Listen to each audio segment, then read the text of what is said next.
For parallel race. जो पास होने का सिंपल सा मूल मंत्र है, 1 महीने की कड़ी डेडिकेशन से पढ़ के प्रिपरेशन करना और तभी आप पास होंगे। फार्मूलाज को फिंगर टिप्स पर रखिए, फार्मूलाज आपको रटे होने चाहिए, अगर फार्मूलाज नहीं रटे होंगे तो न्यूमेरिकल पोर्शन आपसे नहीं हिलेगा। हेलो गुड इवनिंग स्टूडेंट्स, आप सभी का बहुत बहुत स्वागत है एक बार फिर से आपके अपने चैनल एंट्रेंस वर्ल्ड पे। मेरा नाम सौरभ शुक्ला है और आज मैं लेके हाजिर हुआ आपके सामने एक ऐसी वीडियो जो आपके लिए बहुत काम की होगी और इस वीडियो के कई सारे मायने हैं। इस वीडियो को कई लोग एक एजुकेशनल एक चैप्टर का रिवीजन के तौर पे समझ सकते हैं, कई लोग इसको एक डेमो वीडियो के तौर पे ले सकते हैं। हमारा जो बैच चल रहा है कंपार्टमेंट 2026 का, उसमें जो अब तक इनरोल नहीं हुए, जिनके मन में कोई भी डाउट है कि सर पढ़ाई कैसी चल रही है या क्या कंटेंट डिलीवर किया जा रहा है, तो उनके लिए this video will work as a demo video. इसमें हम जो भी डिस्कस करेंगे सेम तरीके का डिस्कशन हमारी क्लासेस में होता है, हमारी लाइव क्लासेस चल रही हैं। उसमें हम लोग पार्ट 1 और पार्ट 2 अलग अलग पढ़ाया जा रहा है। पार्ट 1 अभिषेक सर कवर कर रहे हैं, उसमें पहला और दूसरा चैप्टर हो चुका है। पार्ट 2 मैं कवर कर रहा हूँ, उसमें भी चैप्टर 9 और 10 यानी रे ऑप्टिक्स और वेव ऑप्टिक्स का थ्योरी पोर्शन काफ़ी हद तक कंप्लीट हो चुका है। तो आज की इस वीडियो में भी हम लोग बात करेंगे वेव ऑप्टिक्स की। वेव ऑप्टिक्स की बात इसलिए हो रही है क्योंकि आपको भी पता होना चाहिए कि ना कि वेव ऑप्टिक्स कैसा चैप्टर है, क्या उसमें ज़रूरी चीज़ें हैं। तो वेव ऑप्टिक्स 2026 का अगर पेपर हम लोग देखें, उसका एनालिसिस मैंने किया है, तो कितने भी सेट आप उठा के देख लीजिए, उस हर एक सेट में वेव ऑप्टिक्स से कम 2-3 क्वेश्चन जो कि वेटेज रखते हैं 3 से 4 मार्क्स का या 4 से 5 मार्क का आपको ज़रूर मिलेगा। छोटा क्वेश्चन हो, MCQ हो, असर्शन रीजन हो या फिर शॉर्ट हो, वेरी शॉर्ट हो, इवन दो लॉन्ग में भी क्वेश्चन आए। आपको अगर यकीन नहीं होता है तो ये रहा आपके सामने प्रूफ। ये देखिए, ये तो ऊपर हम लोगों ने ये पिछले साल भी बताया था, मैंने खुद प्रेडिक्ट किया था कि किस चैप्टर से किस तरीके के क्वेश्चंस आएंगे और यकीन मानिए उसका जो रिजल्ट था कि 55 से 60 मार्क का, 70 में 55 से 60 मार्क का, अब डिपेंड किया है सेट वाइज अलग अलग हुआ था, बट 55 to 60 मार्क का आपका पेपर इसी PDF से आया था, इन्हीं टॉपिक से आया था जो न्यूमेरिकल्स हम लोगों ने डिस्कस, मतलब जिसमें हमने कहा कि इन्हीं फॉर्मूलाज से न्यूमेरिकल आएगा, सिर्फ वही टॉपिक्स है। जिसमें शॉर्ट या डेरिवेशन बोला वही चीज़ें लगभग वही चीज़ें रिपीट होके आएंगी। उसका प्रूफ क्या है? उसका प्रूफ है ये रहा। ये देखिए, एक तो क्वेश्चन ये आया है 5 नंबर में, 5 नंबर में आया, बट इसमें क्वेश्चन शॉर्ट टाइप के हैं, जैसे रे और वेव फ्रंट में क्या डिफरेंस है, या फिर हाइगन्स प्रिंसिपल की क्या बात हो रही है, या फिर रिफ्रैक्शन कैसा डिस्कस हो रहा है, इसकी बात करें। इसके बाद अगर हम लोग देखें आगे, तो ये दूसरी स्लाइड में इसको चेक करें। ये दूसरी स्लाइड में जैसा कि आपको दिख रहा है, असर्शन रीजन के क्वेश्चन है, कोहेरेंट सोर्स पे एक क्वेश्चन आया है, न्यूमेरिकल्स आए हैं, बीम इंटेंसिटी पे न्यूमेरिकल आए हैं, यंग डबल स्लिट के एक्सपेरिमेंट के फॉर्मूला पे न्यूमेरिकल आए हैं, उस पर थ्योरेटिकल पोर्शन पूछा गया है। और अगर हम आगे बात करें तो ये नेक्स्ट स्लाइड में देखिए, इस तरीके का क्वेश्चन आया है, न्यूमेरिकल्स पूछे गए हैं यंग डबल स्लिट से ही रिलेटेड। तो आज के इस डिस्कशन में हम लोग बात करेंगे कि क्या इंपॉर्टेंट टॉपिक्स होंगे कि जिनको आप अच्छे से पढ़ें तो आप अपने आने वाले कंपार्टमेंट एग्जाम में अच्छे से अच्छे ना, देखिए आपके दिमाग में होता होगा कि सर हमें बस पासिंग मार्क्स चाहिए, हमें बस 23 मार्क्स चाहिए, बट मैं कह रहा हूँ कि एक मंथ आपके पास पूरा बैठा है जून का। भाई जुलाई में आपका एग्जाम है, तो आप इस एक मंथ की प्रिपरेशन में इतना कंटेंट आराम से एक्सपेक्ट कर सकते हैं, खुद से अपनी प्रिपरेशन को स्ट्रॉन्ग कर सकते हैं कि ना सिर्फ पासिंग मार्क्स नहीं, एटलीस्ट 45, 50, 55 इतना अचीव कर लें। भाई मैं ये नहीं कहूँगा कि हाँ एक महीने की पढ़ाई में आप 95% मार्क्स ले आओगे, ये तो फिर झूठ बोलने वाली बात हुई कि 95 लाने के लिए आपको साल भर मेहनत करनी पड़ेगी। बट हाँ ये है कि आप एक रिस्पेक्टेबल स्कोर जो कि 45, 50, 55 तक इवन तो पहुँच सकता है अगर आप अच्छे से प्रैक्टिस करेंगे, तो वो अचीवेबल है, उसमें कोई दो राय नहीं, कोई शंका नहीं। तो चलिए आज के हम लोग बात को, डिस्कशन को शुरू करते हैं। तो इसमें जो पहली बात होगी वो ये होगा कि हम लोगों को सबसे पहला जो डर लगता है फिजिक्स में वो है फार्मूलाज का। तो मैंने एक स्लाइड बना रखी है जिसमें इंपॉर्टेंट फार्मूलाज जो कि न्यूमेरिकल्स के लिए ज़रूरी हैं वो आपको पढ़ने हैं। अगर आप इतने फार्मूलाज को, ये जो भी यहाँ पर मेंशन है, इन फार्मूलाज को अगर तैयार कर लेंगे तो ये जो आपका आगे आने वाला जो डिस्कशन है आगे आने वाला जो एग्ज़ाम है उसमें आप श्योरली न्यूमेरिकल्स से तो नहीं डरेंगे। न्यूमेरिकल्स से आपको डरने की कोई बात नहीं होगी, कोई चिंता नहीं करने की ज़रूरत है। तो हम लोग इसका थ्योरी पोर्शन की शुरुआत करते हैं। तो थ्योरी पोर्शन में जो सबसे पहला टॉपिक आता है कि व्हाट इज रे and wave front. What is रे एंड वेव फ्रंट बहुत बेसिक सा है। आप कहेंगे कि सर ये क्या, किस तरीके का क्वेश्चन हुआ कि रे क्या है और वेव फ्रंट क्या है। तो रे है it is the imaginary line, imaginary line representing, imaginary line representing the path of light in straight line। अगर हम किसी लाइट के पाथ को स्ट्रेट लाइन में डिफाइन करें तो जिस नोटेशन से या जिस इमेजिनरी लाइन से हम वो पाथ डिफाइन करेंगे उसी को रे बोल देते हैं। ठीक, ये 0.5 मार्क हो गया आपका। ये जिनको भी ये आता होगा उन्होंने इस बार के एग्जाम में 0.5 मार्क्स अचीव कर लिया। ये रहा आपके पास 0.5 मार्क्स प्लस हो गए। दूसरी चीज वेव फ्रंट क्या है, तो wave front it is the locus of particles vibrating with same amplitude and frequency या सेम फ्रीक्वेंसी। अब कहेंगे सर ये तो काफ़ी टेक्निकल चीज़ लिख दी आपने, इसका मतलब क्या हुआ? देखिए आप जानते हैं कोई भी अगर हमारे पास लाइट सोर्स हो, इस तरीके का पॉइंट लाइक सोर्स है, ऐसा पॉइंट लाइक सोर्स है, कलर चेंज कर देता हूँ, तो इससे पॉइंट चार्ज से हर डायरेक्शन में लाइट रेज जाती हैं, तो इससे भी हर डायरेक्शन में लाइट रेज जाएंगी यूँ इस तरीके से। अगर हम कहें कि ये जो भी लाइट रेज जा रही होंगी ये सेम वेलोसिटी से ट्रैवल करेंगी, तो अगर सेम वेलोसिटी से ट्रैवल करेंगी तो हर डायरेक्शन में अगर हम सेम टाइम पर उनका पोजीशन देखें तो कुछ ऐसा दिखेगा, उनकी पोजीशन कुछ यूँ दिखेगी। और इन सभी पोजीशंस का अगर हम एक लोकस बनाएं, अगर हम क्या करें, इनका एक लोकस ड्रॉ करें, तो यही लोकस क्या बोला जाएगा, वेव फ्रंट बोला जाएगा। अब इस पूरी सरफेस पे ये जो वेव फ्रंट बनी हुई है भाई, आप मान लीजिए ये पॉइंट है, इस पॉइंट के चारों तरफ इस तरीके का एक स्फेरिकल शेल देखने को मिलेगा, स्फेयर देखने को मिलेगा, और ये स्फेयर क्या होगा, हर बार फॉरवर्ड डायरेक्शन में ऐसा बढ़ता चला जाएगा। तो wave front is nothing but the locus of particles vibrating with same frequency and same amplitude in the forward direction. ऐसा वेव फ्रंट के भी टाइप्स पूछे जाते हैं। तो टाइप्स की अगर हम बात करें तो वेव फ्रंट्स हमारे 3 टाइप्स के होते हैं, 3 types. There are 3 types of wave front। देखिए वेव फ्रंट अगर आपको नहीं समझ में आ रहा है तो वेव फ्रंट समझने का सबसे बढ़िया तरीका आप लोगों ने चैप्टर 2 में ये पढ़ा होगा, इक्विपोटेंशियल सरफेसेस।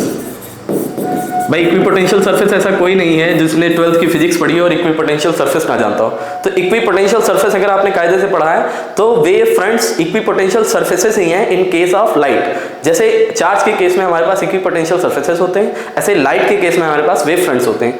तो 3 टाइप के वेव फ्रंट होंगे। ये किस बात पे डिपेंड करेगा, shape of source of light. ये सोर्स ऑफ लाइट पे डिपेंड करेगा।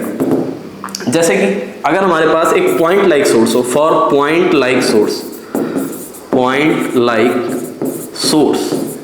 तो पॉइंट लाइक सोर्स होगा तो जैसे अभी मैंने पिछली स्लाइड में बताया कि अगर ये पॉइंट लाइक सोर्स है हमारे पास, तो इसके लिए वेव फ्रंट कैसा हो जाएगा, स्फेयर बनेगा, एक स्फेरिकल वेव फ्रंट बनेगा, स्फेरिकल। तो पॉइंट लाइक सोर्स के लिए वेव फ्रंट का शेप कैसा हो जाएगा, स्फेरिकल होगा। दूसरा अगर हम बात करें हमारे पास कोई लीनियर लाइट सोर्स हो, लीनियर लाइट सोर्स का मतलब हुआ ये, इस तरीके से एक लाइन में कई सारे पॉइंट्स रखे हुए हैं और इनसे क्या हो रहा है, हर डायरेक्शंस में ऐसे लाइट जा रही है, ऐसे यूं जा रही लाइट। तो इनको कवर करने के लिए हमारी जो सरफेस होगी भाई, इनको कवर करने के लिए इसको चारों तरफ से, जैसे ये मार्कर आपको दिख रहा है, इससे हर डायरेक्शन में ऐसे लाइट जा रही होंगी हर पार्टिकल से।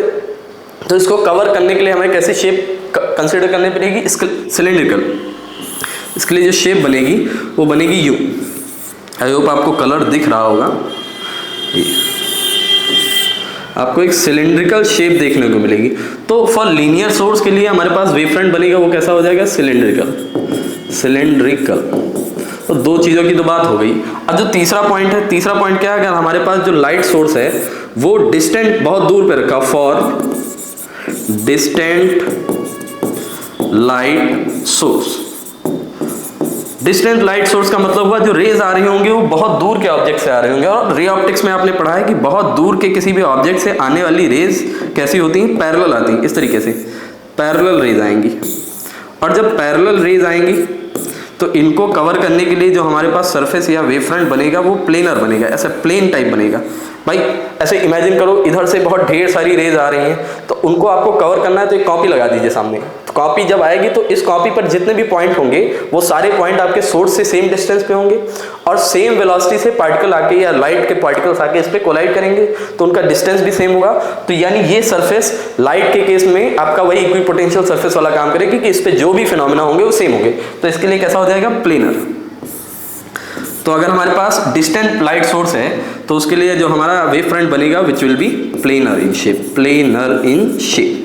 तो ये तो बात हो गई वेव फ्रंट के शेप की। अब कहेंगे सर ये तो कहानी है छोटी सी, इससे क्वेश्चन कैसे बनेगा, क्वेश्चन हमें करना हो तो क्वेश्चन कैसे बनेगा, उसकी बात बताइए। तो उसकी बात रही बताइए, ये देखिए इस स्लाइड में ध्यान से देखें, यहाँ पर कहाँ, एक मिनट, ये रहा पहले question, depict the refraction of plane. ये क्वेश्चन यहाँ पे ध्यान से अगर आप पढ़ें, depict the refraction of plane by convex lens. हमें refraction of plane by convex lens से बताना है। तो इसको ऐसे समझ सकते हैं, ये जैसे हमारे पास यहीं पे मैं बता दूं, इसको हटा देते हैं थोड़ी देर के लिए। हमारे पास एक पॉइंट सोर्स है, एक पॉइंट सोर्स है, और इसके सामने हम लोगों ने एक कॉन्वेक्स लेंस रख दिया।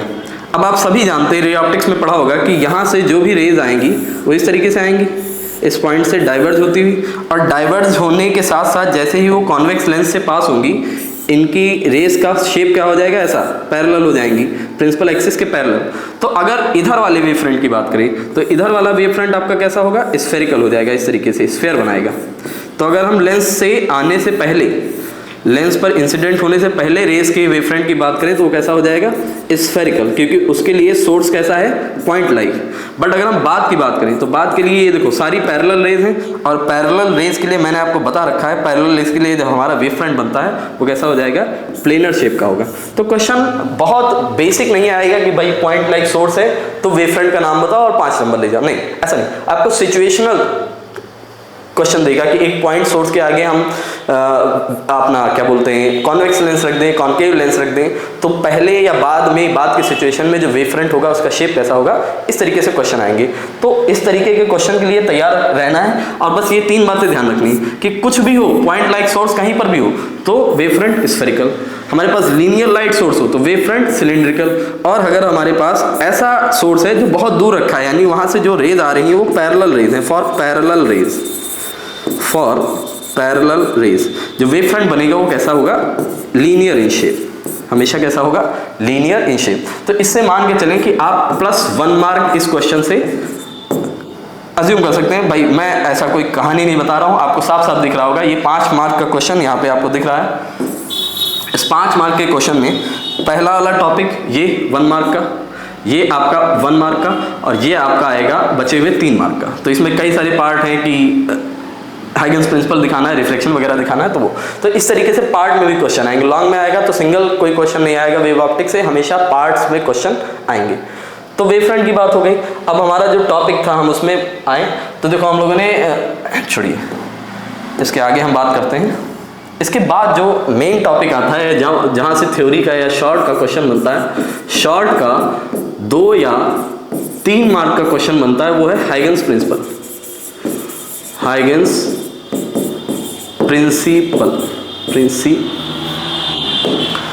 Huygens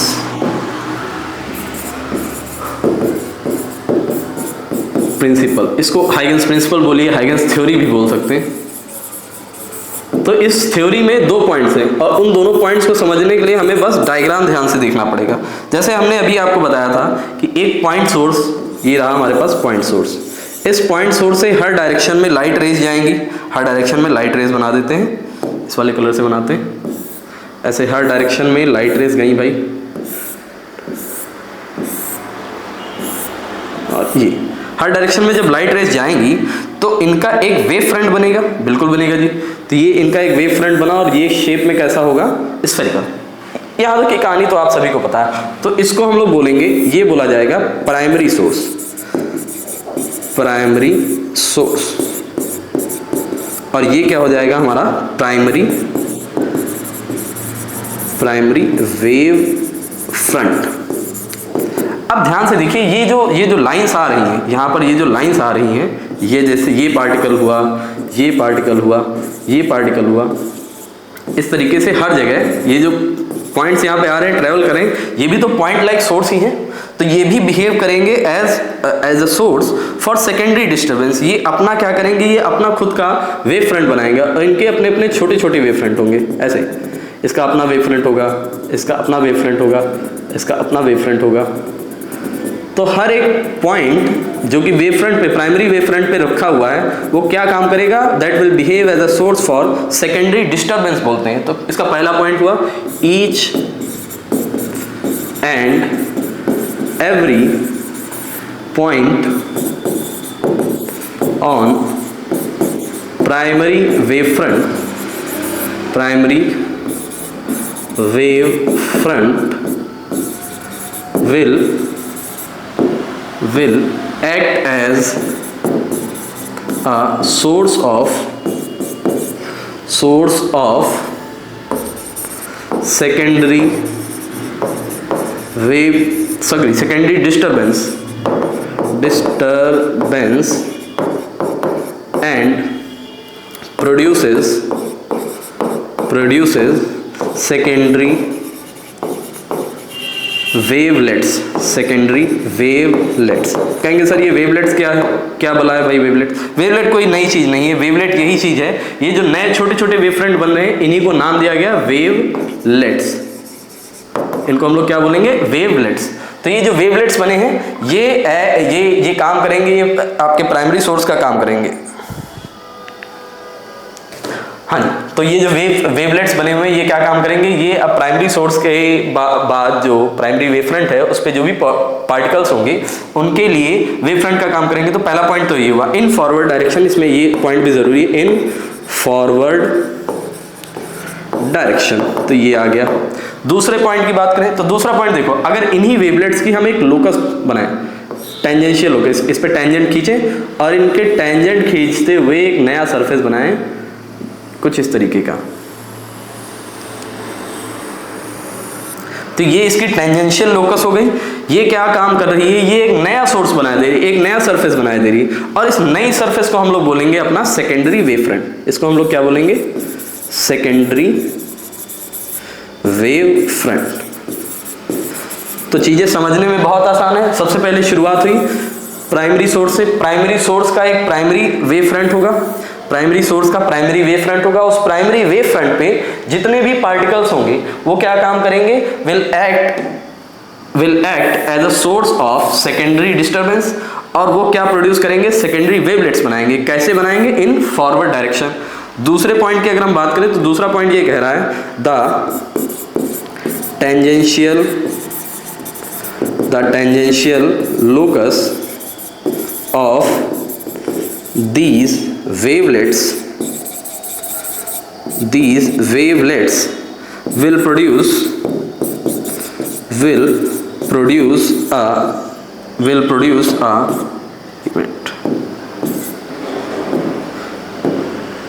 a new surface known as secondary wave front, तो ये बात रही हाइगन्स प्रिंसिपल की। इससे कितना क्वेश्चन, कितने मार्क का क्वेश्चन आएगा, 2 से 3 मार्क का। ऐसे हवा में बातें नहीं करेंगे, आके देखते हैं कि कैसा क्वेश्चन आया। ये रहा हाइगन्स प्रिंसिपल के बारे में बताना है। इसमें तो नहीं बात हो रही खैर इस पॉइंट की, बट इसमें हम अगर आगे की स्लाइड देखें तो यहाँ पर ये कहीं पे क्वेश्चन आपको दिखेगा, कोहेरेंट सोर्स की बात हो रही, ठीक इस वाली स्लाइड में भी नहीं, इसी में था पहले वाले पॉइंट में। ओके हाँ जी, plane wave incident on the reflecting surface, Huygens principle की बारे में बताना है, और हाइगन प्रिंसिपल के यूजेस के बारे में बताना है, डिपिक्शन करना है। हाँ ये रहा आपका क्वेश्चन, जैसे हम लोग बात कर रहे थे कि state Huygens principle, how did Huygens principle justify absence of back wave on spherical wave front. तो इसमें भी एक पॉइंट है, जैसे ये वेव फ्रंट जो बन रहे हैं ये हमेशा फॉरवर्ड डायरेक्शन में मूव करेंगे, इनमें कोई बैकवर्ड नहीं होगा। ये जो कोई भी वेव फ्रंट होंगे ऐसा नहीं, जो वेव फ्रंट बनेगा जैसे पानी में आप कोई पत्थर डालें तो हमेशा वेव्स कैसे बनती है, आगे की ओर फैलती हुई बनती। तो इस क्वेश्चन के साथ एक क्वेश्चन और आया था कि इसमें बैक वेव की बात क्यों नहीं हो रही, बैक वेव एब्सेंट क्यों है। तो उसका एक सिंपल सा रीजन है, बैकवर्ड्स जब आपके वेव फ्रंट ट्रेवल करते हैं तो वो डिस्ट्रक्टिव इंटरफेरेंस करते हैं। वो क्या करते हैं, डिस्ट्रक्टिव इंटरफेरेंस करते हैं। For in backward case wave fronts destructive interference, और डिस्ट्रक्टिव इंटरफेरेंस में आप जानते हैं इंटेंसिटी जीरो हो जाती है और हमारे पास जो वेव होती है वो एकदम गायब हो जाती है, यानी वहां पर डार्कनेस होती है, कोई भी लाइट नहीं होगी। तो बैक वेव के एब्सेंट होने का सिंपल सा रीजन है कि इन backward direction the wave fronts do interference which is destructive in nature. Okay, तो इस तरीके का क्वेश्चन आएगा। अगर 2 नंबर में आएगा तो सिर्फ हाइगन्स प्रिंसिपल पूछेगा, 3 नंबर में आ रहा तो उसके साथ ही एडिशनल क्वेश्चन इस तरीके का जरूर होगा। तो ये तो बात हो गई हाइगन्स प्रिंसिपल की। अब हाइगन्स प्रिंसिपल की एप्लीकेशन है 2, एक तो है लॉ ऑफ रिफ्लेक्शन प्रूफ करना है हमें, और दूसरा लॉ ऑफ रिफ्रैक्शन प्रूफ करना है। इसको थोड़ा कायदे से लिख लेते हैं। तो पहला जो एप्लीकेशन है इसका वो है law of reflection, reflection by wave theory. Wave theory बोले या हाइगन्स प्रिंसिपल बोले एक ही बात है। तो देखिए इस डेरिवेशन, इस तरीके का डेरिवेशन हमेशा 2 से 3 मार्क में आएगा। एडिशनल कोई क्वेश्चन होगा तो 3 मार्क का, अगर सिंगल ये पूछा जा रहा है तो 2 मार्क का, और अगर दोनों एप्लीकेशन पूछे जा रहे हैं तो भी 3 मार्क के आएंगे। तो आपसे कोई भी कहे कि भाई साहब what is law of reflection, what is law of reflection, तो इसका मैथमेटिकल आंसर क्या होता है, law of reflection is nothing but to prove angle of incidence equals to angle of reflection. अगर आप कहीं पर भी मैथमेटिकली ये प्रूफ कर ले रहे हैं तो वो आपका लॉ ऑफ रिफ्लेक्शन हो जाएगा। यही हमको प्रूफ करना है, और इसके प्रूफ में सिर्फ आपको एक चीज़ का ध्यान रखना है, वो है डायग्राम। अगर आपने डायग्राम ढंग से समझ लिया तो इस क्वेश्चन में, इसके डेरिवेशन में कुछ नहीं है, सिर्फ 3 स्टेप्स 4 स्टेप्स में इसका पूरा डेरिवेशन कंप्लीट हो जाता है। कॉम्प्लिकेटेड है ये, कॉम्प्लिकेटेड नहीं, थोड़ा सा डायग्राम को समझने में बच्चों को दिक्कत आती है। मान लेते हैं हमारे पास जो सबसे पहली रिक्वायरमेंट होगी रिफ्लेक्शन की, वो होगी हमेशा एक रिफ्लेक्टिंग सरफेस है। अब इस रिफ्लेक्टिंग सरफेस पर हम क्या कर रहे हैं, 2 रेज को इंसिडेंट करा रहे हैं, ऐसे 2 पैरेलल रेज आ रही हैं, रेज आई। तो जब इसमें से ये पहली रे यहाँ पर इंसिडेंट होगी सरफेस पे, इस समय को हम t0 मान लेते हैं।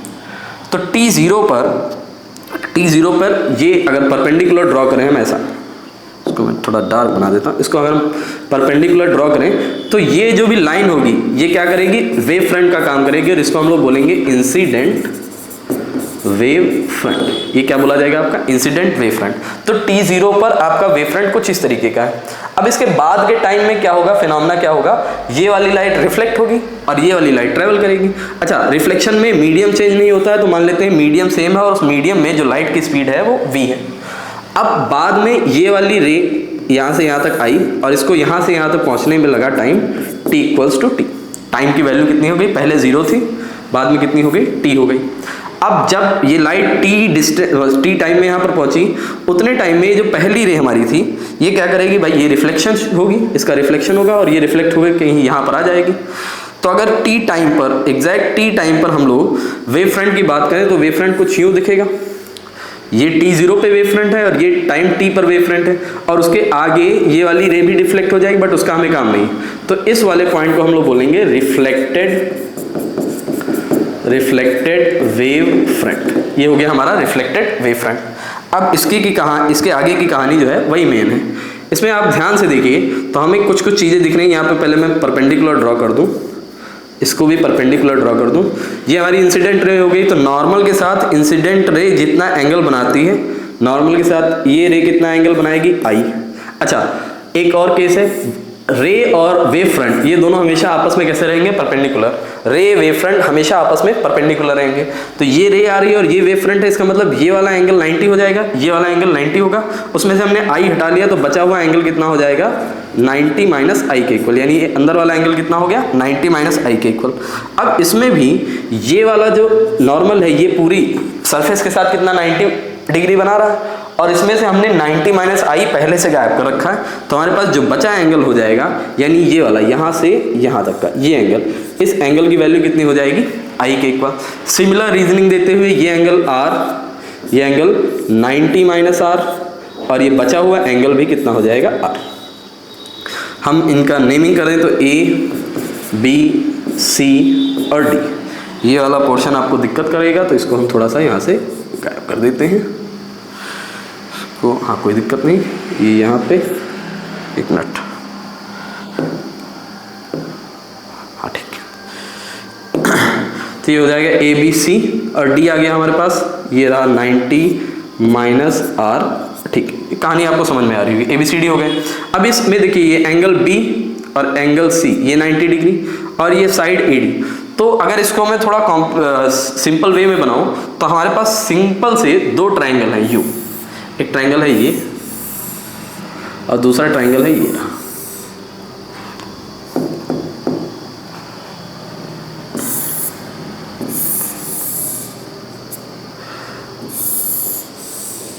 हमारे पास दो ट्राइंगल्स हैं जिसमें ये वाला एंगल आपका है 90 डिग्री, भाई वो तो रिप्रेजेंटेशन हो गया, बट सिंपल ज्योमेट्री समझने के लिए ये वाला एंगल कितना हो जाएगा हमारे पास आई के equal, this is equal to I, this is 90 degree, ये भी 90 डिग्री और ये एंगल हो जाएगा आर।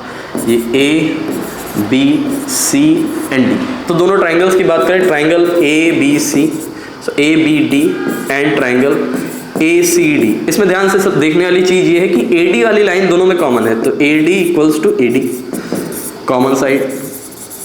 चलो भाई ये तो ठीक कॉमन हो गया। दूसरा क्या कह रहा है, एंगल बी जो है वो एंगल सी के इक्वल होगा, क्यों? क्योंकि दोनों की वैल्यू 90 डिग्री है, दोनों की वैल्यू 90 डिग्री होगी। और तीसरा कह रहा है ये जो साइड है भाई ये लेंथ ट्रेवल करने में कितना टाइम लगा, टी टाइम, और कितनी स्पीड से ट्रेवल किया v से, तो इसकी वैल्यू क्या हो जाएगी, ये वी टी के इक्वल होगा।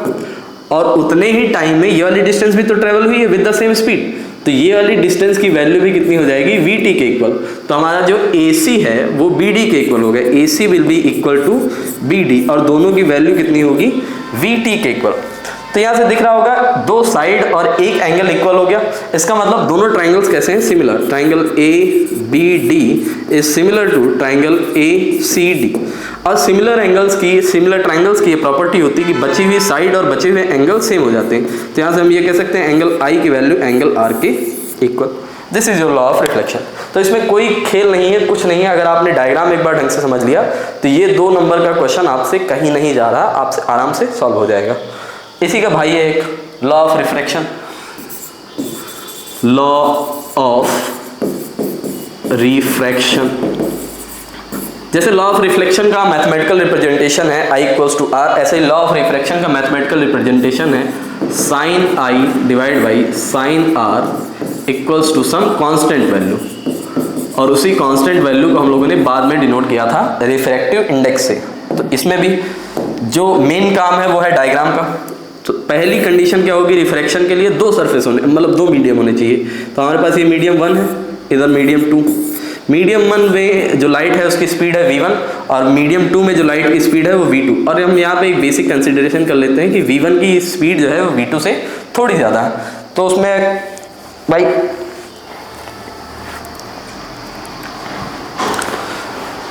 इसमें v1 की जो स्पीड है वो v2 से क्या है, थोड़ी सी ज़्यादा है। तो v1 की स्पीड v2 से थोड़ी ज़्यादा है, इसका मतलब जो पहला मीडियम होगा वो हमारा कैसा होगा, रेयरर मीडियम, और दूसरा मीडियम होगा डेंसर मीडियम। तो ये बेसिक मतलब कंसीडरेशन, ये आप डेरिवेशन से पहले भी लिख सकते हैं। अब वापस से हम 2 रेस को लेकर आते हैं।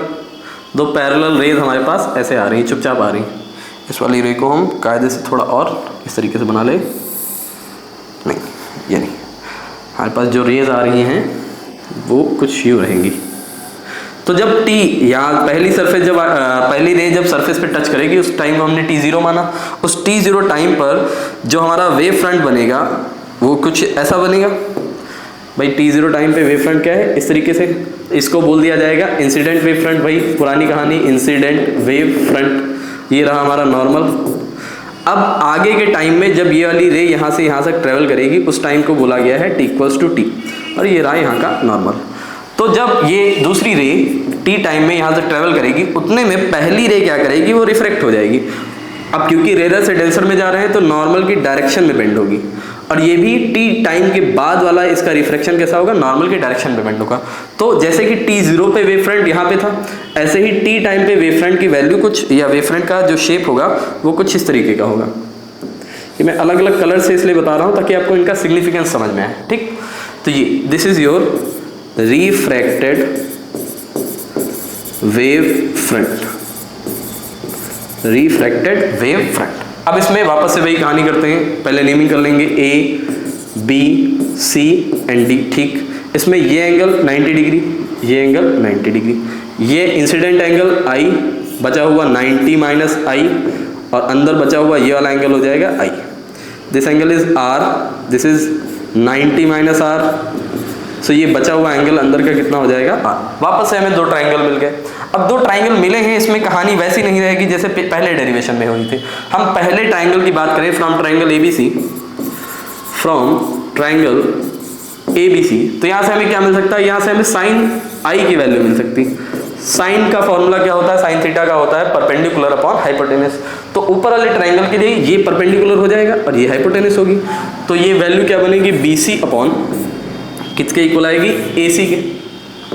BC की वैल्यू हमें पता है, V1 स्पीड से t टाइम में ट्रेवल की गई डिस्टेंस V1t होगी, और V2 स्पीड से t टाइम में ट्रेवल की गई डिस्टेंस V2t होगी।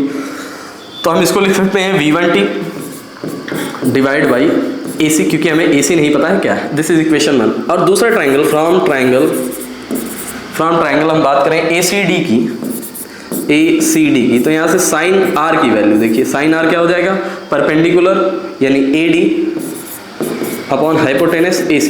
परपेंडिकुलर की वैल्यू कितनी है, V2t अपॉन AC। अब इन दोनों इक्वेशंस को, इसको हम इक्वेशन 1 कंसीडर करें, इसको हम इक्वेशन 2 कंसीडर करें, और हम डिवाइड करें इक्वेशन 1 डिवाइडेड बाई इक्वेशन 2, तो हमें मिलेगा क्या, हमें मिलेगा sine I by sine R, और ये वैल्यू क्या होगी देखो, V1t divide by AC multiplied by V2t divide by AC। AC से AC कैंसिल, T से T कैंसिल, हमारे पास वैल्यू आएगी V1 बाई V2 की। और क्योंकि V1 से V2 मतलब V1 की वैल्यू V2 से बड़ी है, और जो हमारा V1 V2 non zero value है, तो ये हमेशा रेशियो एक कैसे वैल्यू रहेगी, it will be a constant value, और इसी कांस्टेंट वैल्यू को आप n कह सकते हैं। तो sine I upon sine R, इन दोनों की वैल्यू कैसे आ गई, कांस्टेंट आ गई, और यही आपका क्या होता है, लॉ ऑफ रिफ्रैक्शन होता है। तो दो चीज़ें आपने ये भी सीख ली। देखिए हमने शुरुआत की रे और वेवफ्रंट को एक्सप्लेन करने से, उसके बाद हम लोगों ने वेवफ्रंट के टाइप्स पढ़े, हाइगन प्रिंसिपल की थ्योरी पढ़ी, उस थ्योरी पे दो एप्लीकेशन है वो पढ़े, और ये एप्लीकेशन यकीन मानिए कि पेपर में अगर दोनों एक साथ आ रहे हैं तो 3 नंबर कैरी करेंगे, और सिंगल अकेला आ रहा है तो 1.5 मार्क या 2 मार्क में आपसे एग्जाम में पूछा जाएगा, और इसके पेपर में आने की प्रोबेबिलिटी आप मान के चलिए मेरी तरफ से 90% है। जो कंपार्टमेंट का पेपर होगा उसमें हाइगन प्रिंसिपल से कुछ ना कुछ ज़रूर पूछा जाएगा, ये 90% प्रेडिक्टेबिलिटी है मेरी। ये बातें हो गई। अब इसी में जो अगला पार्ट है उसकी हम बात करते हैं। तो आगे का जो डिस्कशन है उसमें उसकी स्टार्टिंग एक पॉइंट से होती है, उसको बोलते हैं हम लोग कोहेरेंट सोर्स। क्या बोलेंगे, coherent and non coherent source of light, source of light. ये क्या बलाएं हैं भाई, इनके बारे में जानते हैं। कोहेरेंट और नॉन कोहेरेंट सोर्स कोई नई चीज नहीं है। देखिए अगर एक ही सोर्स से, फ्रॉम सिंगल सोर्स, एक ही सोर्स से कई सारी रेज ऐसे ट्रेवल करती हैं, ऐसे ऐसे इस तरीके से ऐसे ऐसे यूँ ट्रेवल करेंगी। अगर ये रेज आपस में ऐसी हैं कि इनका फेज डिफरेंस का मतलब होता है इनके बीच जो एंगल होता है, अगर उसकी वैल्यू या तो 0 है या फिर कांस्टेंट है, तो भाई फेज डिफरेंस कैसा है, 0 है या फिर कांस्टेंट है, और ये सेम फ्रीक्वेंसी, सेम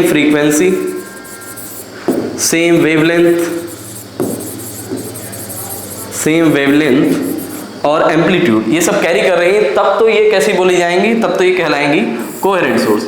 अगर इनका फेज डिफरेंस 0 या कांस्टेंट हो, सेम फ्रीक्वेंसी सेम वेवलेंथ से ट्रेवल कर रही है, उनका एम्पलीट्यूड भी सेम हो, तब इसको हम क्या बोलेंगे, कोहेरेंट सोर्स। अगर इनमें से कोई भी कंडीशन फुलफिल नहीं हो रही है तो हमारा जो लाइट सोर्स होगा वो कैसा हो जाएगा, नॉन कोहेरेंट सॉरी, ये इसको भी इंक्लूड कर लेते हैं, नॉन कोहेरेंट हो जाएगा। तो क्वेश्चन में पूछा जाता है कि define coherent non coherent sources. मैं आपको दिखाता हूँ, इसमें कहीं पे मिलेगा, ये रहा आपका define coherent non coherent source. ये व्हाट आर कोहेरेंट सोर्सेज, यहाँ पे आपको दिख रहा होगा what are coherent sources, why they are necessary for observing stable interference pattern, और इसका वेरिएशन भी दिखाना है डबल स्लिट। तो ये 5 नंबर के लॉन्ग में आया था, तो उसमें पहला पॉइंट यही होगा कि कोहेरेंट सोर्स ऐसे सोर्स होंगे जिसमें जो लाइट रेज ट्रेवल कर रही हैं उनके बीच का फेज डिफरेंस कांस्टेंट होना चाहिए या जीरो हो, और उनकी फ्रीक्वेंसी सेम होना चाहिए, उनका वेवलेंथ सेम होना चाहिए, सब कुछ ऐसा हो। अब इसमें क्या है, जब 2 रेज ट्रेवल करती हैं, जब 2 रेज मान लेते हैं ये एक रे हुई आपकी, ऐसे 2 ऐसे ट्रेवल कर रही, तो अगर ये सेम टाइम से चली, यहाँ सेम सोर्स से चली और किसी जगह पे सेम टाइम पर पहुंच गई, तो इनका जो पाथ में डिफरेंस होता है वो कैसा हो जाएगा, 0। अगर कोई वेव आगे चल गई है उतने ही टाइम में दूसरी वेव पीछे रह गई तो कुछ ना कुछ पाथ डिफरेंस होगा, और एंगल के बीच का, इनके बीच का, जैसे ये सेम एंगल पे है, अभी मैं दूसरी वेव यहाँ पे बनाऊँ तो इनका एंगल डिफरेंस है, तो उसको बोलते हैं फेज डिफरेंस। तो पाथ डिफरेंस और फेज डिफरेंस में एक रिलेशन आता है, वो फॉर्मूला आपको ध्यान रखना है। फेज डिफरेंस की जो वैल्यू होगी, phase difference equals to 2 pi by lambda into path difference. Path difference सिर्फ इसी फॉर्मूले पे न्यूमेरिकल बन जाते हैं। फेज डिफरेंस को हम लोग डेल्टा फाई से डिनोट करते हैं, 2 पाई बाई लैम्डा, और पाथ डिफरेंस को हम लोग डिनोट करते हैं विद डेल्टा एक्स। तो ये फॉर्मूला आपको ध्यान रखना है, यहाँ से इंपॉर्टेंट। इस चैप्टर का एक्सप्लेनेशन में हमेशा ऐसा रखता हूँ कि इसमें 2 शॉर्ट क्वेश्चन है, 2 डेरिवेशन है और 2 ही पार्ट से न्यूमेरिकल आते हैं। तो 2 के सेट में हमने इसको डिवाइड कर रखा है। अब बात करें अगले टॉपिक की, तो अगला टॉपिक है इसमें इंटरफेरेंस। क्या है हमारा अगला टॉपिक, क्या है, इंटरफेरेंस। इंटरफेरेंस 11th में आपने पढ़ा होगा कि जब भी टू लाइट वेव्स या 2 साउंड वेव्स आपस में ट्रेवल करती हैं तो वो आपस में कंबाइन होती हैं, और कंबाइन होने के बाद उनका जो नेट डिस्प्लेसमेंट होता है वो इंडिविजुअल डिस्प्लेसमेंट्स के सम के इक्वल होता है। इस रिलेशन को या इस कंडीशन को बोलते हैं सुपरपोजिशन की कंडीशन, सुपरपोजिशन प्रिंसिपल। इसको हम लोग सुपरपोजिशन प्रिंसिपल बोलते हैं, सुपरपोजिशन प्रिंसिपल। अब सुपरपोजिशन प्रिंसिपल में हो क्या रहा है, 2 या 2 से ज़्यादा लाइट्स आपस में कंबाइन हो रही। कंबाइन होने के बाद इंटरफेरेंस का रोल उसमें कहाँ आया, भाई मान लेते हैं हमारी जो पहली लाइट है उसकी कुछ ना कुछ इंटेंसिटी होगी, I1 बोल देते हैं। दूसरी लाइट रे है उसकी कुछ ना कुछ इंटेंसिटी है, I2 बोल देते हैं। तो जब ये लाइट्स आपस में कंबाइन होंगी तो जो नई वेव बनेगी उसकी इंटेंसिटी ना तो I1 के इक्वल होगी ना I2 के इक्वल होगी, वो इन दोनों के कॉम्बिनेशन पे डिपेंड करेगी कि इन दोनों का कॉम्बिनेशन कैसा हुआ, और उसके हिसाब से इंटेंसिटी नई बनेगी। तो interference is nothing but redistribution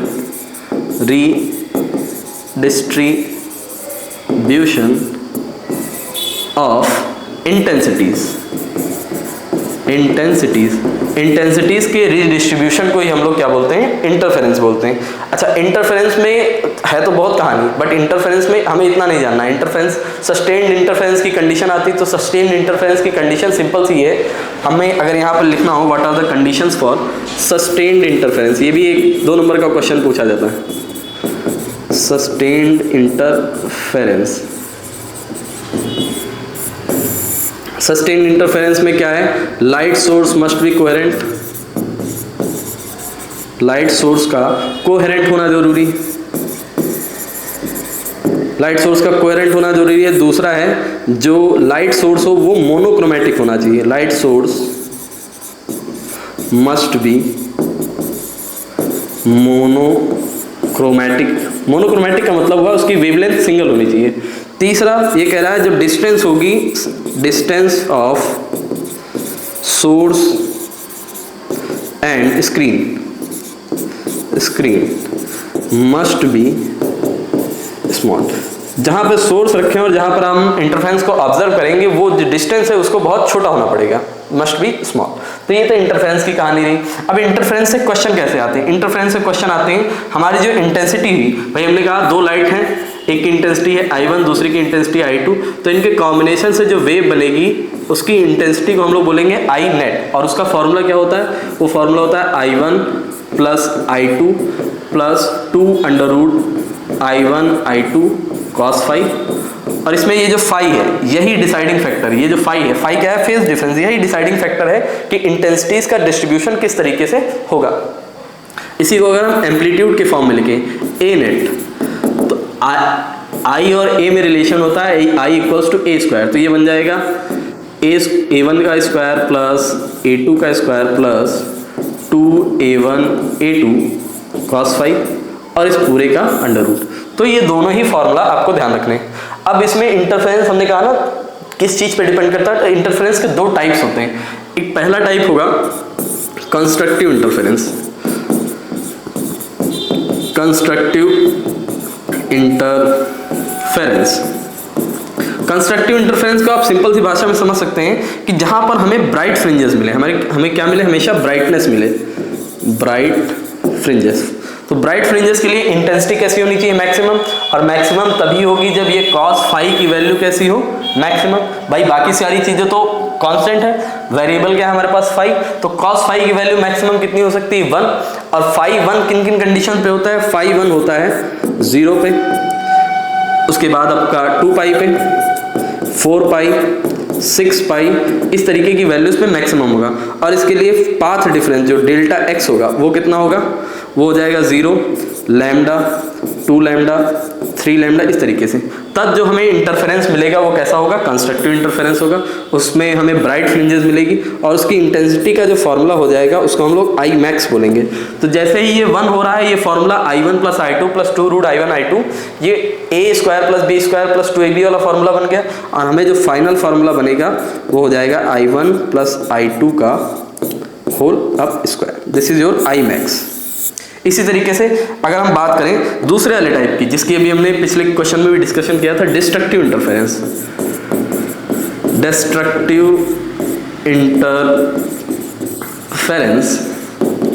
interference में क्या है, डिस्ट्रक्टिव इंटरफेरेंस में जो हमारा जो जैसे कंस्ट्रक्टिव में ब्राइट फ्रिंजेस मिल रही थी, यहाँ पर डार्कनेस आती है, डार्क फ्रिंजेस मिलती हैं, डार्क फ्रिंजेस। डार्क फ्रिंजेस का मतलब हुआ इंटेंसिटी वहां पर बिल्कुल लोएस्ट होगी, मिनिमम होगी, खत्म, कोई इंटेंसिटी नहीं होगी। तो वो कब होगी, जब cos फाई की वैल्यू सबसे कम हो। cos फाई की वैल्यू सबसे कम का मतलब -1 हो सकता है, और -1 हमें कब मिलेगा, जब डेल्टा फाई की वैल्यू कितनी हो, पाई हो, 3 पाई हो, 5 पाई, 7 पाई, इस तरीके से हो।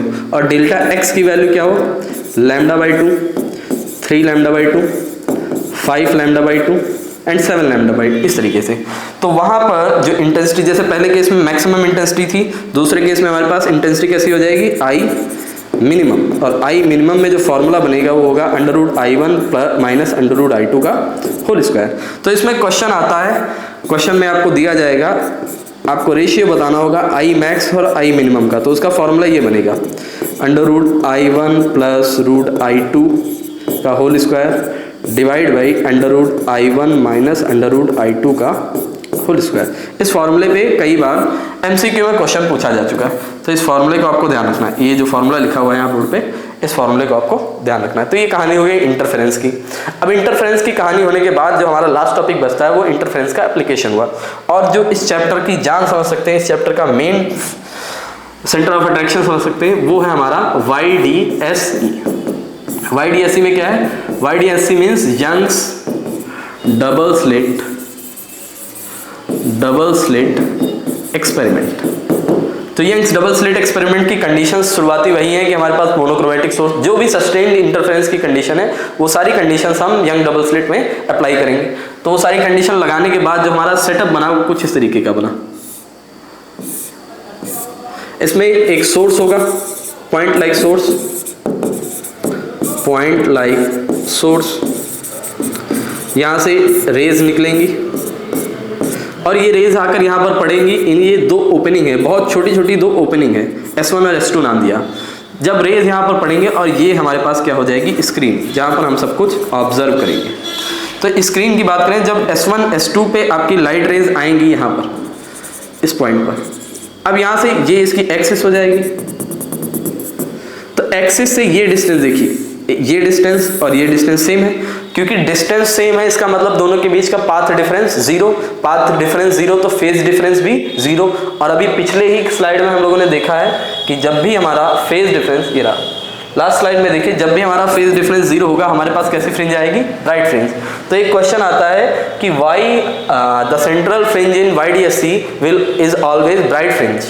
ये जो सेंट्रल फ्रिंज यहाँ पर मिलेगी आपको, ये हमेशा कैसी होती है, ब्राइट होती है, दिस इज ऑलवेज ब्राइट। उसकी कंडीशन क्या है, उसकी कंडीशन ये है कि S1 और S2 से जो हमारा पॉइंट है ये हमेशा फिक्स डिस्टेंस पे, एक कांस्टेंट डिस्टेंस पे, और दोनों की वैल्यू कैसी है, सेम। तो सेम होने की वजह से उनका पाथ डिफरेंस 0, यानी इस पॉइंट पे पाथ डिफरेंस 0, फेज डिफरेंस 0, और फ्रिंज हमेशा कैसी हो जाएगी, ब्राइट। तो ये 1 नंबर का क्वेश्चन पूछा जा सकता है। ये तो श्योर है कि भाई सेंटर पे ब्राइट फ्रिंज बन गई, बट सेंटर के अलावा देखो आपको जो पैटर्न मिलेगा वो कुछ ऐसा मिलेगा। ये हमारे पास एक ब्राइट फ्रिंज आई, इसको अगर मैं चाहूँ इस तरीके से कलर कर देता हूँ। ये हमारे पास ब्राइट फ्रिंज आई, फिर डार्कनेस होगी, फिर एक ब्राइट फ्रिंज, फिर डार्कनेस होगी, फिर एक ब्राइट फ्रिंज, और दोनों साइड ये पैटर्न, इस तरीके का पैटर्न आपको देखने को मिलेगा। ये सेंट्रल फ्रिंज, ये पहली इधर इस साइड की ये फ्रिंज, और इसी तरीके से इधर भी आपको फ्रिंजेस देखने को मिलेंगी, और इनके बीच में ये जो गैपिंग आ रही है, ये वाली गैपिंग, यहाँ पर कोई इंटेंसिटी नहीं होगी, इसको हम लोग बोलेंगे डार्क फ्रिंज। तो ये वाली हमारी हो जाएगी ब्राइट, इसको मैं इरेज कर देता हूँ, ब्राइट फ्रिंज, और ये जो बीच का स्पेस होगा ये क्या बोला जाएगा, डार्क फ्रिंज बोला जाएगा। सेंट्रल का कहानी तो हमें समझ में आ गया, बट सेंटर के बाद कहीं पर किसी भी पोजीशन पे फ्रिंज की जो कंडीशन है वो कैसी है, उसको डिफाइन करने के लिए लॉज है। तो अगर कहीं पर भी हमें बताना हो कि पोजीशन ब्राइट फ्रिंज की क्या होगी, जैसे हम यहाँ लिखें पोजीशन ऑफ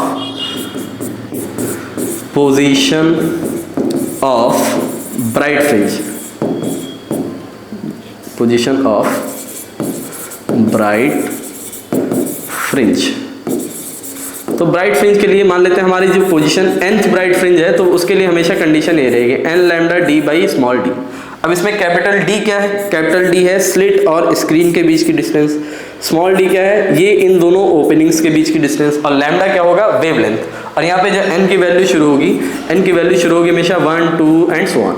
ये कंडीशन है फॉर ब्राइट फ्रिंज के लिए। ऐसे ही अगर हमें डार्क फ्रिंज की बात करनी, फॉर डार्क फ्रिंज या कंस्ट्रक्टिव इंटरफेरेंस बोल दें इसी को, डार्क फ्रिंज के लिए देखिए, डार्क फ्रिंज के लिए क्या होता है, वाई एन की जो वैल्यू होगी वो होगी n+1/2 और lambda d by small d, और यहाँ n की जो वैल्यू शुरू होगी वो भी 0, 1, 2 एंड सो ऑन से हो।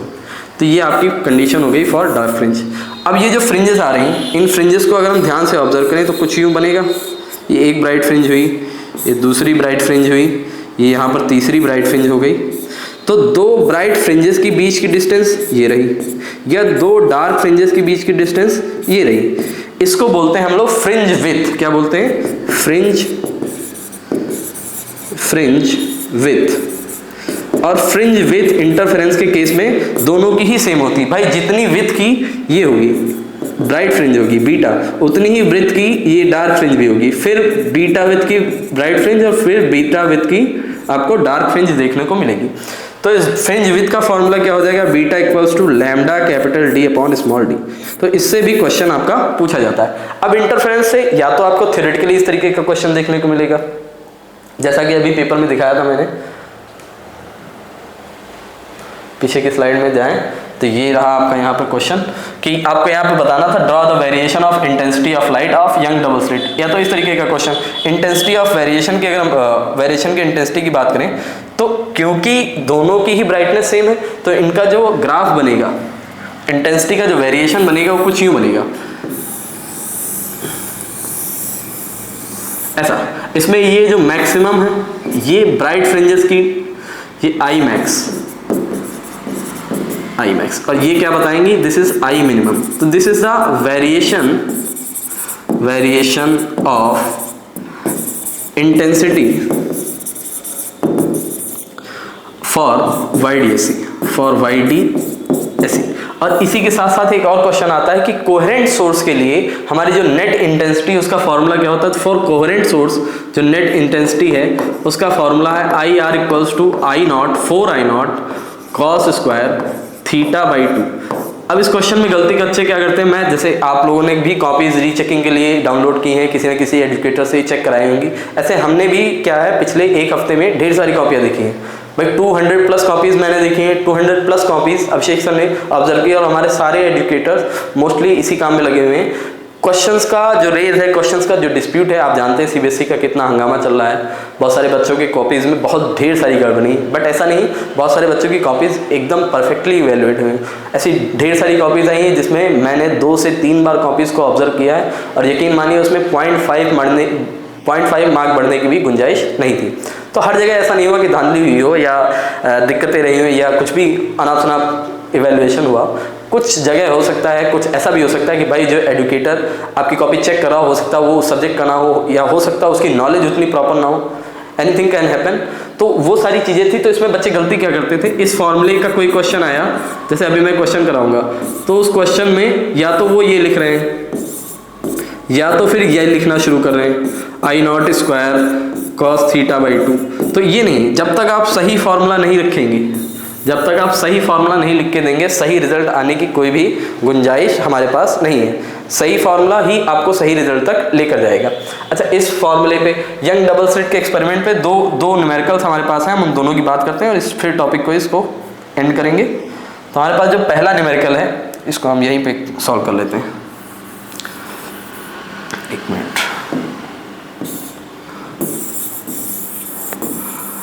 तो आई होप थ्योरी, देखो थ्योरी तो पूरे चैप्टर की कवर हो गई। आप इसी शॉर्ट, आप इसको पूरा होल रिवीजन समझ सकते हैं, आप इसको डेमो समझ सकते हैं, दैट्स योर चॉइस।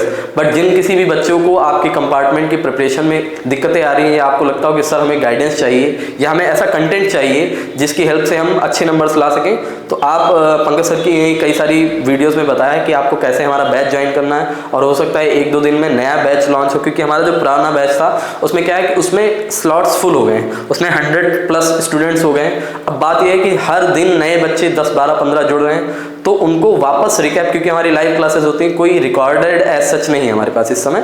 तो आपको करना क्या है, जैसे जिनको अभी से ज्वाइन करना है, कि जिनको लगता हो कि नहीं अब रिक्वायरमेंट है, हमारा रीचेकिंग से भी काम नहीं चल रहा है, तो उनको क्या करना है, हमारा 1 ही 2 दिन में नया बैच लॉन्च हो जाएगा। उसमें वापस से चैप्टर 1 से अभिषेक सर और चैप्टर 9 से हम, यानी कि मैं दोबारा से पढ़ाई शुरू करेंगे। तो उसमें क्या होगा, जिनका भी छूटा हुआ होगा, भाई पहले बैच के जो बच्चे हैं उनमें से जिनका छूटा होगा वो उसमें जाके रिवीजन कर सकते हैं, प्लस जो नए बच्चे आ रहे हैं हमारे पास उनके लिए भी स्टार्टिंग से होगा। ऐसा नहीं होगा कि किसी ने 2 चैप्टर होने के बाद ज्वाइन किया है तो उसके 2 चैप्टर छूटे रहेंगे, नहीं, उनको वापस से पढ़ा दिया जाएगा। उसका शेड्यूल अलग होगा, उसकी टाइमिंग अलग होगी।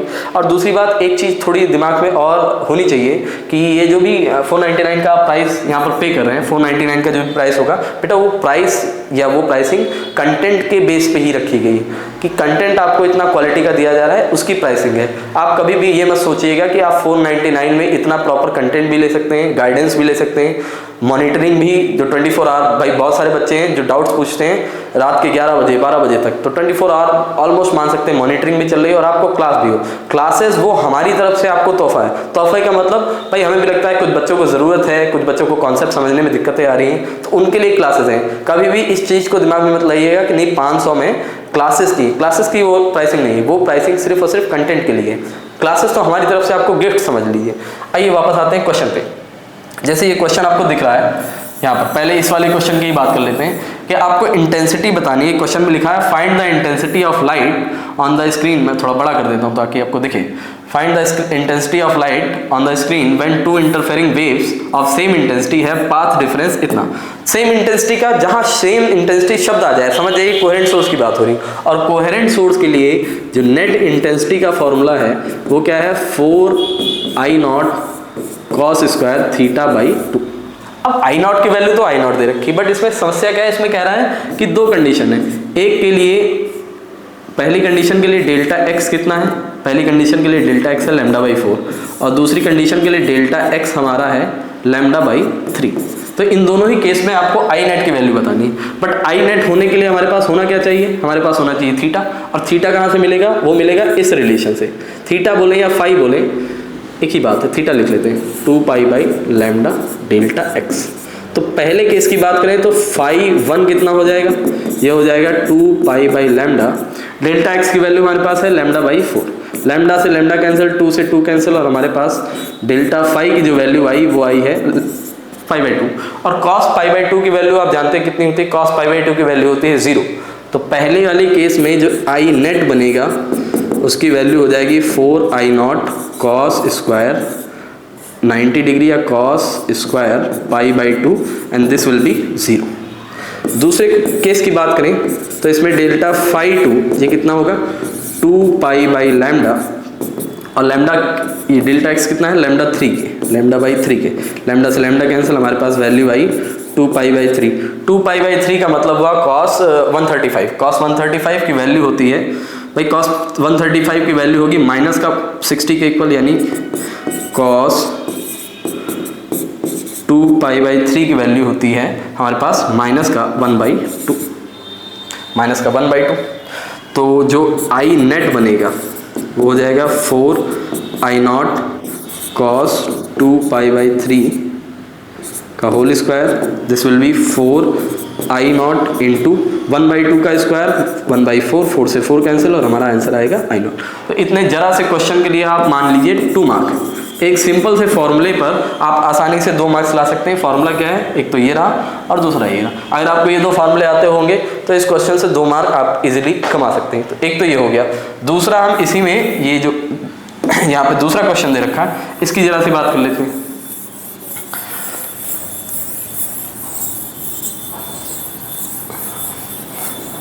ये YDSC का एक अच्छा क्वेश्चन है। इस तरीके के कई क्वेश्चन आपस में रिपीट होते रहते हैं। कह रहा है कि हमारे पास एक एक्सपेरिमेंटल सेटअप है, इसको मैं थोड़ा बड़ा कर देता हूँ ताकि आपको प्रॉपर दिखे। एक एक्सपेरिमेंटल सेटअप है जिसमें जो सेपरेशन दिया है वो आपको हाँ जी वो आपको दिया है कितना 0.6 mm। तो सेपरेशन का मतलब स्मॉल d की वैल्यू दे रखी, वो कितनी है 0.6 मिलीमीटर, और स्क्रीन और सोर्स के बीच की डिस्टेंस कितनी है, स्क्रीन और सोर्स के बीच की डिस्टेंस है 1.5 मीटर, यानी कैपिटल D आपको दे रखा है दैट इज 1.5 मीटर। और 2 अलग अलग वेवलेंथ की लाइट सोर्स हैं, 2 अलग अलग वेवलेंथ है। एक की वेवलेंथ है lambda 1 equals to 400 I think 440 nanometre, 440 nanometre, और दूसरे की लैम्डा 2 की वैल्यू है कितना 660 नैनोमीटर, 660 नैनोमीटर। आपको ये बताना है find the least distance at the point from central maximum where the bright fringes due to both wavelength collide. आपको ये बताना है कि वो डिस्टेंस बताइए जहां पर इन दोनों वेवलेंथ की कॉम्बिनेशन की वजह से जो ब्राइट फ्रिंज मिलेगी, जहां पर ये दोनों कोइंसाइड करेंगे वो पोजीशन आपको बतानी है। तो आप जानते हैं ब्राइट फ्रिंज के लिए कंडीशन क्या होती है, ब्राइट फ्रिंज के लिए कंडीशन होती है N D lambda by small D. अब एक N1 है भाई, मान लेते हैं किसी N1 फ्रिंज और दूसरी की N2 फ्रिंज आपस में मैच कर रही है, जैसे इसकी लैम्डा 1 की N1 फ्रिंज लैम्डा 2 की N2 फ्रिंज से कोलाइड कर रही है। तो इनके लिए रिलेशन क्या हो जाएगा भाई, y1 इक्वल्स टू y2, और y का फॉर्मूला ही होता है ये y इक्वल्स टू ये, तो ये क्या बनेगा N1 लैम्डा 1 कैपिटल D और स्मॉल d तो दोनों में सेम रहेंगे, इधर N2 लैम्डा 2 कैपिटल D और स्मॉल d सेम, तो ये कैंसिल हो गए। N1 बाई N2 की वैल्यू यहाँ कितनी आएगी, N1 बाई N2 की वैल्यू आएगी लैम्डा 2 बाई लैम्डा 1 के इक्वल। लैम्डा 2 कितना है 660 नैनोमीटर, 660 नैनोमीटर, ये कितना है 440 नैनोमीटर, नैनोमीटर से नैनोमीटर कैंसिल, और इसको भी कैंसिल करें तो हमारे पास वैल्यू आएगी 6/4। तो N1 की वैल्यू हुई 6, N2 की वैल्यू हुई 4। अब आप इनमें से चाहे N1 की वैल्यू निकालें चाहे N2 की वैल्यू को कंसीडर करें और पोजीशन निकाल दें। तो फॉर लैम्डा 1 हम लैम्डा 1 के लिए निकाल लेते हैं, जो y1 हो जाएगा वो कितना होगा N1 lambda 1 capital D by small d। N1 की वैल्यू कितनी है 6, तो हमने 6 रखा।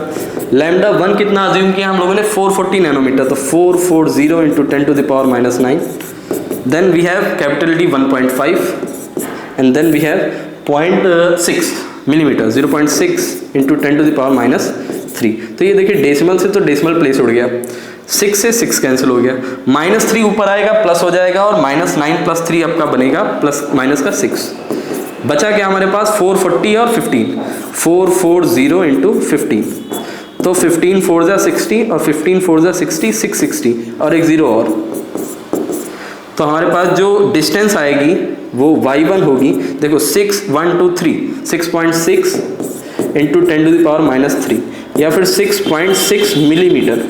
तो पहली वेवलेंथ की जो nth फ्रिंज होगी वो कितने डिस्टेंस पे मीट करेगी 6.6 मिलीमीटर पे। इस तरीके का एक क्वेश्चन और आया था, इसी तरीके का सेम इसी फॉर्मेट में एक क्वेश्चन आपके दूसरे सेट में पूछा गया था, उसको भी देख लेते हैं। ओके इसमें नहीं है, ठीक है इसमें नहीं है, इसमें नहीं है, ये रहा हमारे पास। इसमें क्या है, वैल्यूज अलग हो गई, वैल्यूज थोड़ी चेंज कर दी गई। जहाँ पर 440 और 660 था, अब 500 और 600 आ गया। सेम लैम्डा 1 दे रखा है, लैम्डा 2 दे रखा है, small capital D small D सब रखा है, और वही कहानी पूछी। तो दो अलग अलग सेट में दो अलग अलग क्वेश्चन सेम कॉन्सेप्ट पे, बट वैल्यूज अलग अलग। और कितने मार्क के आए, 2 मार्क की। तो 2 मार्क के सिंपल से क्वेश्चन है। तो इस चैप्टर में जितने भी टॉपिक हैं मोस्टली ऐसे हैं कि हर एक टॉपिक से कुछ ना कुछ क्वेश्चन इस 2026 के हर एक सेट में पूछा जरूर गया। तो ये तो रहा आज की समरी। अब इस क्लास का जो भी रिजल्ट है, या इस क्लास में जो भी टॉपिक्स हैं जिनमें आपको डाउट आएंगे, सर ये चीज़ हमें नहीं समझ में आई है, या क्लास कैसे ज्वाइन करनी है, या आगे की स्टडी की प्रिपरेशन क्या होगी, उस सभी के डाउट्स, सभी तरीके के डाउट्स को आप लोग कमेंट सेक्शन में मेंशन करिएगा। और जिनको ज्वाइन होना है वो पंकज सर का नंबर आपको पता ही होगा, वो आप लोग उसमें उसको मैसेज करिए, उनसे बात करिए और बैच में कंटिन्यू करिए। तो फिलहाल के लिए आज की इस क्लास को एंड करते हैं। आई होप आप सभी को बहुत क्लियरली चीज़ें समझ में आई होंगी। जिनको भी लगता है कि इस तरीके का गाइडेंस अगर हमें मिला तो हमें अच्छे नंबर मिल सकते हैं, तो you are most welcome in the EW classes. चलिए, थैंक यू वेरी मच। और मैं उम्मीद करता हूं कि आने वाला ये जो कंपार्टमेंट एग्जाम होगा, या जो भी बच्चे इंप्रूवमेंट के लिए उसको फिल कर रहे हैं, उसमें आप सभी अपने जो भी आपके मेंटल, जो भी आपने दिमाग में सोच रखा होगा जो स्कोर, कम से कम उसको अचीव ज़रूर करें और पास सभी लोग हो जाएं। पास होने का सिंपल सा मूल मंत्र है, 1 महीने की कड़ी डेडिकेशन से पढ़ के प्रिपरेशन करना, और तभी आप पास होंगे। फार्मूलाज को फिंगर टिप्स पर रखिए, फार्मूलाज आपको रटे होने चाहिए। अगर फार्मूलाज नहीं रटे होंगे तो न्यूमेरिकल पोर्शन आपसे नहीं लेगा। भाई आपको फार्मूला नहीं पता, अब ये क्वेश्चन लिखा हुआ, अब इसमें ये प्रोसेस ही नहीं पता है, तो इसको क्या करोगे? इसको पढ़ के क्वेश्चन लिख के, बहुत सारे बच्चों ने यही किया, कॉपीज में क्वेश्चन लिख के चले आए, बट क्वेश्चन का तो नहीं मार्क्स मिलता है ना, गलत लिखने का भी मार्क नहीं मिलता। आपके टीचर्स ने अगर बताया कि कुछ नहीं आ रहा तो कुछ भी लिख दो ना, कोई मार्क नहीं मिलेगा जब तक आप सही चीजें नहीं लिखेंगे।